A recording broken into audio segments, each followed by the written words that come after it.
Thalic, or whatever, Thalic, ruler of rivers and wisdom, and god of knowledge, is the guardian deity of the Shire Land.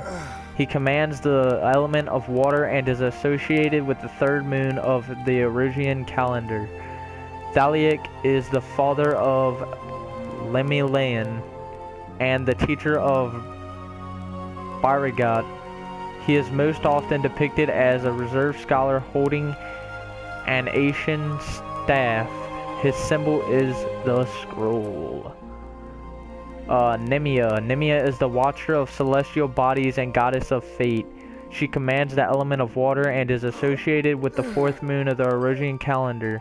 Niema is the younger sister of Althic and master of Ralgar. She is most often depicted as a weaver donning a white silken veil. Her symbol is the spinning wheel. Lemmilan, watcher of the seas and goddess of navigation, is the guardian deity of Limsa Lemozin, or Lemenza. So Lemenza. She commands the element of wind and is associated with the fifth moon of the Erusian calendar. Lemmilan is the daughter of Thalic and the elder sister of Nofika. She is most often depicted as a strong fisherwoman wielding a long-bladed harpoon. Her symbol is the wave. Ocean is the ruler of mountains and god travelers and vagrants. He commands the element of wind and is associated with the sixth moon of the Erusian calendar. Ocean is the brother of Nalthal and the close companion of Halone. He is most often depicted as carefree ranger wielding a bow of yew. His symbol is the walking stick. Baragat is the purveyor of architecture and industry and god of arts. He commands the element of lightning and is associated with the seventh moon of the Erusian calendar. Baragat is the elder brother of Halone and pupil of Thalic. He is most often depicted as the ardent smith with a two-headed hammer. His symbol is the hand. Ralgar, breaker of worlds, is the god of destruction and guardian deity of now fallen nation of Allah Migo. He commands the element of lightning and is associated with the eighth moon of the Erusian calendar. Ralgar is the father of both Baragat and Halone and serves as the attendant Nemia. He is most often depicted as a magus carrying a staff of bronze. His symbol is the streaking meteor. That's kind of cool. I'm thinking Ralgar so far, because he's the breaker of worlds, the god of destruction. Okay, Azima is keeper of the sun and goddess of inquiry. She commands the element of fire and is associated with the ninth moon of the Erusian calendar. Azima is the daughter of Althic and the elder sister of Menfina.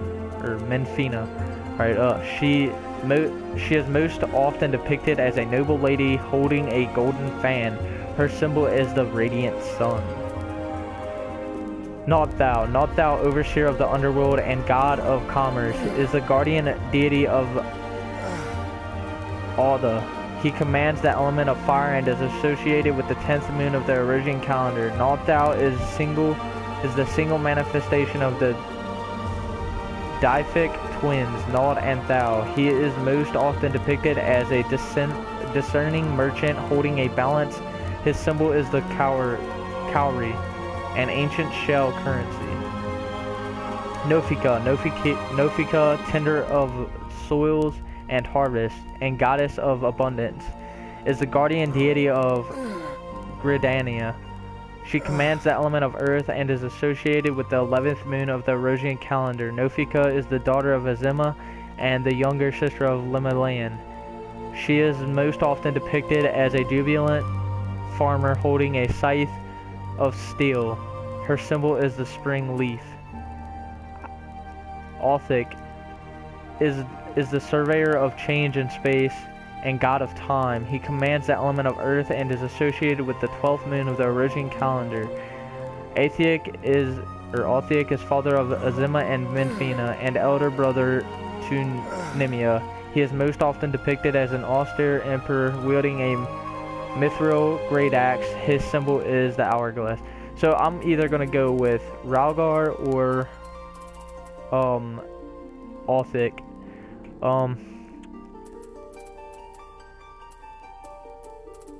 Where was Ralgar? Breaker of Worlds. I think I'm gonna go with Ralgar just because it says Breaker of Worlds. It's kind of a cool thing.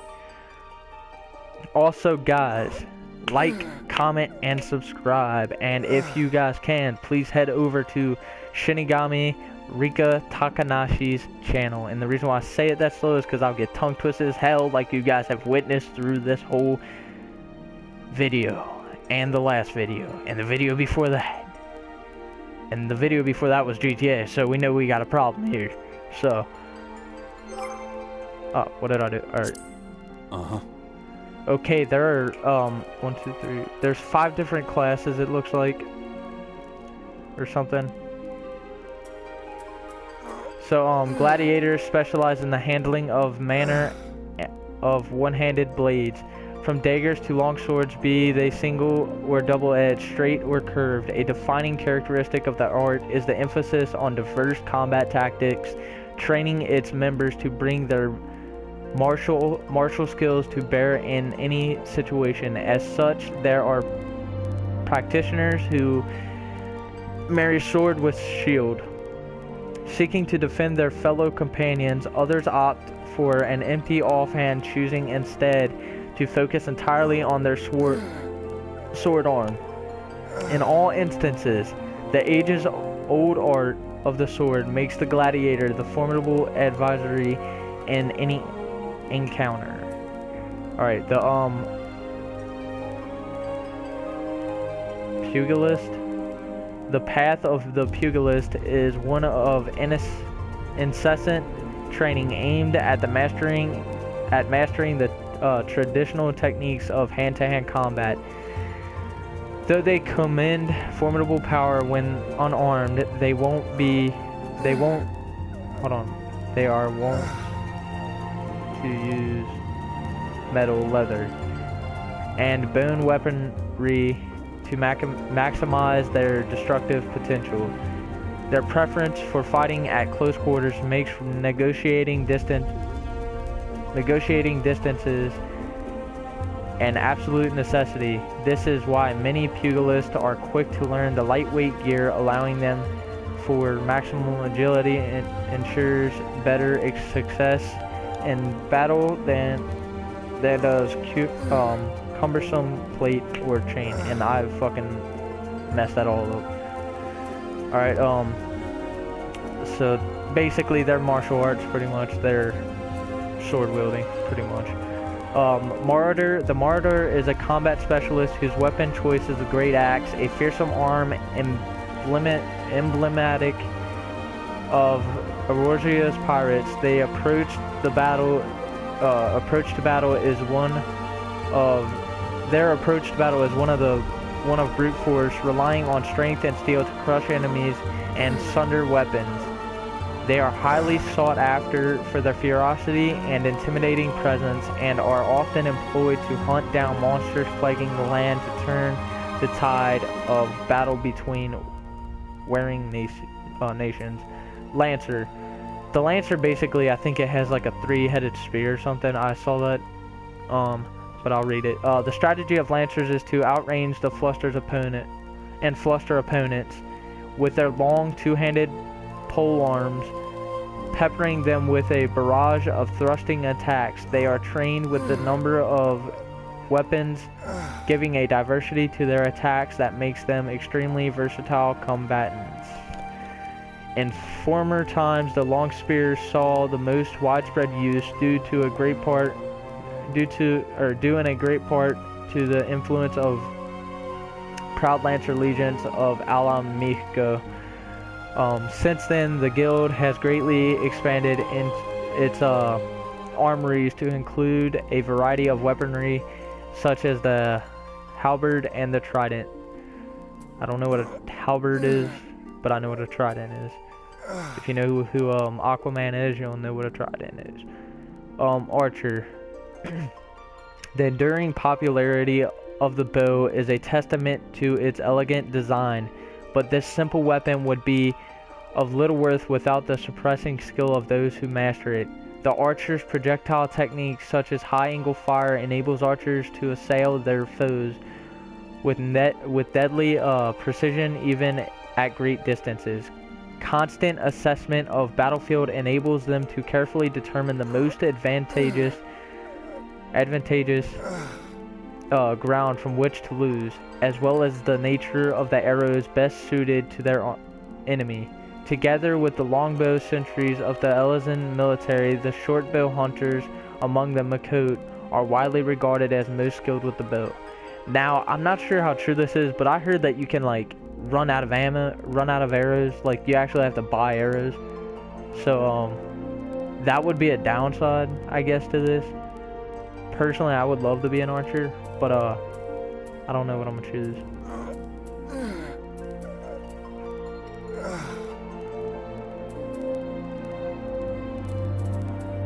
Alright, Disciples of Magic.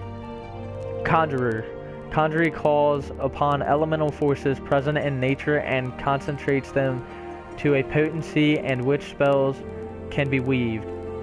Through practice meditation on the essences of creation, conjurers draw forth and absorb aether, which aether is like it's like power pretty much, from their immediate surroundings.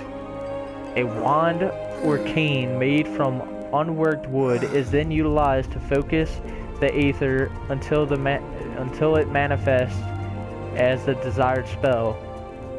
The seat of the conjurer's guild lies at Stillglade Fane in Redania, where the voices of Erosia's elementals are said to be most powerful.